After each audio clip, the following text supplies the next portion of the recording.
All right, let's get cooking. Welcome to the latest edition of Chin Check Sports Radio. I'm your host, JD. I want to thank you all for taking the time out to join us. And as always, we welcome any suggestions, feedback, comments, and criticisms, which improves the quality of our program, which ultimately improves your listening experience. Before we get started, I want to send all of you thank you for your tremendous support. People are slowly but surely finding out about who we are and what we do. They enjoy and respect the passion with which we speak. But as we always say here at Chin Check Sports Radio, we do this because we love it, as we are simply sharing our passions with you all as we continue to build our listening army to take over the world. As we begin every episode of Chin Check Sports Radio, we always say that we welcome any suggestions, feedback, or comments. And we really mean that because people reached out to us and they wanted our input about a man leaving one job and going to another job. It's that simple. People do it every single day in America. But of course, in the sports world, it's never that simple. But if I told you a man left one college job to go to another college job, how would you feel about that? Maybe that might change. Guess what? Happens all the time. There's turnover every single year in college athletics and professional athletics. But now, because a head football coach leaves an historically black college or HBCU and takes a Division I opportunity, now all of a sudden everybody has strong opinions. Well, we're going to have our strong opinions. NFL Hall of Famer Deion Sanders left the job at Jackson State University and became the head football coach at the University of Colorado. Happens all the time. You started hearing the whispers and the rumors that his name was circulating around for vacant head coaching positions within college football, and he ultimately decided to take the job at the University of Colorado. Now, his time at Jackson State University, let's really put this into perspective.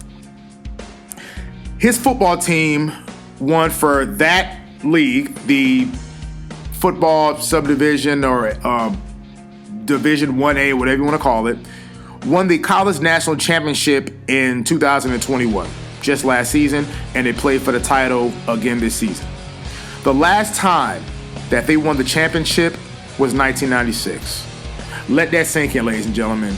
Let that sink in. The last time that he won the national championship was 1996.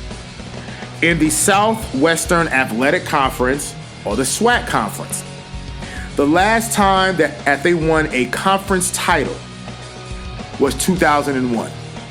They won it in 2021. Folks, let that sink in. The last time they won a divisional title was 2013. Obviously before Deion Sanders got there.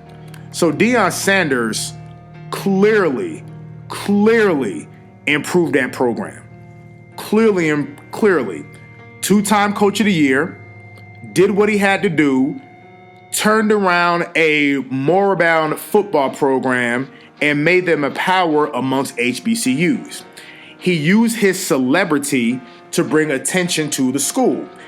And now, as a black man, it is rather disappointing when I see black folks jumping on another black man for making a decision that's best for him.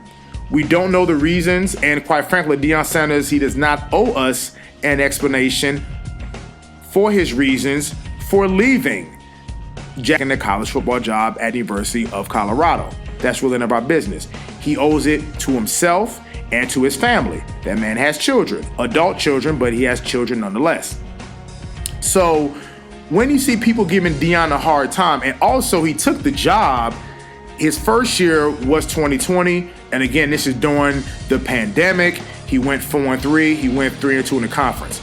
In subsequent years, undefeated in the conference, going to bowl games, again, playing for the championship game, which is coming up pretty soon.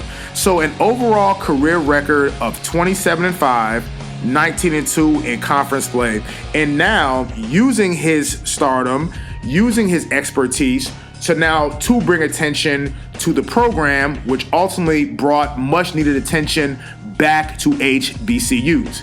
Now, the argument that you're hearing from a lot of people on Twitter is that he's selling out, And every time that something goes well for an HBCU and something goes well for black folks, this always happens. I just gave you the breakdown of the success at that university before Deion Sanders got there. And for an FCS program that was not doing anything, literally a 3-year turnaround where he actually made it happen. And that's through his passion, his discipline, his dedication, his bringing in the right talent, and high-profile national athletes, high school athletes, choosing to go to his program. Now, at Jackson State University has 4 players in the NFL Hall of Fame. Cornerback Lem Barney for the Detroit Lions, possibly the greatest running back of all time, the late great Walter Payton. Linebacker Robert Brazile from the Houston Oilers, and Jackie Slater, the famed tackle of the Los Angeles Rams, who blocked for one Eric Dickerson. So this backlash that Deion is receiving is rather shocking to me, because black folks, we have this thing where when it comes to foolishness, we will throw our money behind foolishness. But where were you supporting these universities before Deion Sanders got there? How much money did Deion Sanders pump into university? Because Deion Sanders is well paid. He was paid throughout his NFL career. He has endorsements, and so right now he still has endorsements. And I believe you see him on the Aflac commercials with Nick Saban. I believe at one point he was doing Subway commercials. You can hear his voice on that. So Deion Sanders was still making it happen. So money was not an issue on top of his NFL pension. So money is not an issue for Deion Sanders. And the reason why, because he was pumping his own money into the university. And the fame of Deion Sanders, and as a coach, you always want to leave a program in better shape than when you inherited it. So just some numbers for you. And I know we live in a world where when you provide stats and data to people, their comeback argument is not stats and data. It's always about, well, this is how I feel. And usually that tends to deaden the argument, and you're talking to somebody who clearly has no other talking point. Folks, that stadium, Mississippi Veterans Memorial Stadium, where they play their home football games, is a 60,000 seat stadium built in 1970. Really hasn't seen any major renovations, and only until recently is now the host city for the SWAC Conference Championship game. Only recently. That can solely be attributed to the success of Deion Sanders and what he accomplished at Jackson State University. Now, just some numbers here. When it rained, the football team could not even practice. Through Deion Sanders having a winning program, through Deion Sanders' fame, he was able to get the Jackson State team 2 practice fields, a new locker room, a new football facility, a new training facility, got themselves a 10-year TV rights deal. Again, Jackson State was on ESPN. College Game Day went to Jackson State University. That is all because of the stardust of one Deion Sanders, and not only because of who he was, what he accomplished down there, and I gave you his overall record. A $30 million direct economic impact to the city of Jackson, and he brought awareness to the issues within the city of Jackson while directly calling out the governor and the mayor. He got them small business deals as well as endorsements with Under Armour. So he set this program, and again, setting that program up ultimately will lift all the other HBCUs, and that is well-needed money. Now, again, we are not a political program. We very rarely get into politics. We only can go by history. A certain former president provided a lot of funding to HBCUs. A current president cut funding to HBCUs. Take it for what it is. Take it for what it is. Again, this is not a political program. This is facts and history. So Deion Sanders did what he had to do at that program. And we are not going to fault him for taking the opportunity to do something to expand his coaching career, to take on another challenge, to take on a Division I program. We don't see the problem with that. And I don't think Deion looked at the HBCU or Jackson State University as, quote, a stepping stone or what he was going to do or only use a program as a doormat. No. But for everybody who's criticizing, did you contribute your money? See, because in other big-time universities, the alumni, obviously the boosters, the alumni, people pump money into these programs. And Dr. Umar Johnson, despite how you feel, once said on The Breakfast Club, when you have HBCUs that are struggling financially, all these black celebrities with all this money, why are they not investing in an HBCU? You have all these folks with money, these entrepreneurs and these entertainers and corporate people and this, that, and the third. Why don't you pool your money together to give back to the HBCUs that will make them more competitive and that will make them a place where you will truly want to send your children that will be on par with other top colleges and universities? Dr. Umar Johnson said this in 2016, which goes back to my original point. We as black folks in America, we have a thing where we want to complain and we will spend money on foolishness, but when it's time to contribute money to the things that we need, all of a sudden we don't have it. All of a sudden the excuses starting. All of a sudden it's all kind of, circular talk. No, don't attack the man, because again, where was the money? Where was the support for the program? Because most of those HBCU football games are more known for the Battle of the Bands and the various marching bands versus the play on the field. So even among HBCUs, we have the Battle of the Bands. That's what it's known for. So not the actual game action, not the play of the players, not for the program winning. It's literally for the Battle of the Bands. So this man came, turned his program around, and made it a national power amongst HBCUs. That man should be applauded for his efforts and not excoriated.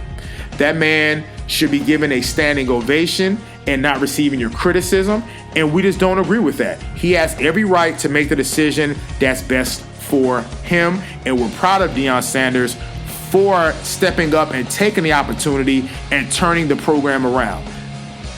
Again, we don't know the ins and outs. We don't know why he made the decision, but we should appreciate him for taking the opportunity and the time out to make the best decision for him. And I don't see the problem with that. It's getting ridiculous. And folks on Twitter need to go sit down somewhere. That's how bad it is. We support his decision 100%. Also, years ago, I remember they were talking about, and let's go back to what Dr. Umar Johnson was saying about all these black celebrities and millionaires and all these fancy pants people. Where are they money to contribute to these HBCUs? Because years ago, there was a story about Real Sports with Brian Gumbel, when they talked about how HBCUs have to take money or in order to receive money, they have to play against larger schools, your Division I schools, and they're getting blown out 60-0. Kids are being injured, and all this to get maybe a $300,000 check, a $500,000 check. So you're putting kids in harm's way. Again, y'all Google this story, because I remember I watched it years ago. HBCUs are going against national football powerhouses and getting boat raced, blown out the water, just ran off the field. And they were putting their kids in harm's way because the Division I kids are physically superior. They have better workout facilities, better nutrition, better dieting, everything. Clearly superior athletes against, quote, the inferior athletes. Again, not making a race thing. We're talking about strictly athleticism. And they're taking these payouts so they can run their university and taking the $300,000 payout, $500,000 payout, and putting children in harm's way. Well, while everybody's getting on Deion Sanders, who brought much needed attention and money to these HBCUs, where were all these different celebrities to contribute money so HBCUs do not have to put their children in harm's way in order to fund their program? But nobody wants to have this unfortunate conversation. This is what we deal with. Facts. We're not mad at Deion Sanders. He did what he had to do. He had to do what's best for him and his family. And if people were so interested in HBCUs, y'all would have lined up to support the program, contributed money to support the program, because these other big-time universities their alumni, they go back and they donate money. All the different corporate sponsorships, which is what Deion Sanders had, and put Jackson State University on the map. Once again, folks, we saw them on ESPN. Once again, folks, College Game Day with Lee Corso and the whole College Game Day team, Kirk Herbstreit, they went to Jackson State University and did an entire College Game Day football program there. And that is all on the back of Deion Sanders. And because of that, you had the other great running back, Eddie George, going to Tennessee State. So Deion Sanders did more than enough to put HBCUs on his back, to put it on the forefront or something of a forefront of college football.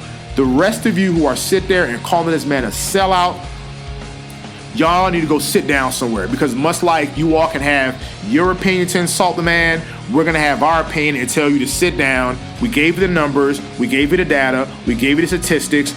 Do with it as you must. But we're not mad at Deion Sanders. We know Deion Sanders is going to do an excellent job as a head football coach of the University of Colorado. And until the next time, it's Chin Check Radio signing out. And once again, if you have any suggestions, he can be reached at chinchecksportsradio@gmail.com. Once again, chinchecksportsradio@gmail.com.